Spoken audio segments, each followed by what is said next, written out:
არსებობს დაცემული ანგელოზი, რომლის ერთადერთი მიზანია, რომ თითოეულ ადამიანს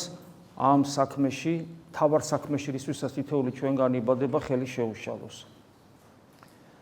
ხელს იგი როგორც წესი ნაკლებად უშლის, ისე და იმგვარად, რომ პირდაპირ გამოავლინოს თავი და თქვას, რომ მე ვარ ეშმაკი და შენ ხელი უნდა შეგიშალოს ხონებაში. ის თითქმის ამას არასოდეს აკეთებს, არც არასოდეს აკეთებს, სანამ ბოლომდე არ დაიპყრობს ადამიანს, როცა ადამიანი უკვე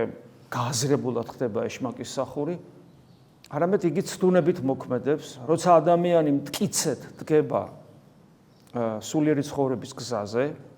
და იმგვარად მტკიცია მისი გადაწყვეტილება, რომ იგი აღარ უარყოფს ქრისტეს, მას აღარ ებრძვის იმ კუთხით, რომ ქრისტე უარყოს, არამედ იგი მას აცდუნებს იმგვარად, რომ ადამიანი ხიბლში ვარდება და გონია, რომ ქრისტეს ერთგულებს და სინამდვილეში საკუთარ ეგოიზმს იკმაყოფილებს, საკუთარ პატიმოყვარეობას და ქმნის რაღაც საკუთარ სამოთხეს, რომელიც სინამდვილეში ჯოჯოხეთია და ადამიანი ამას ვერ გძნობს. თუმცა ის გარეშე თვალთათვის ხშირად დასანახავი ხდება.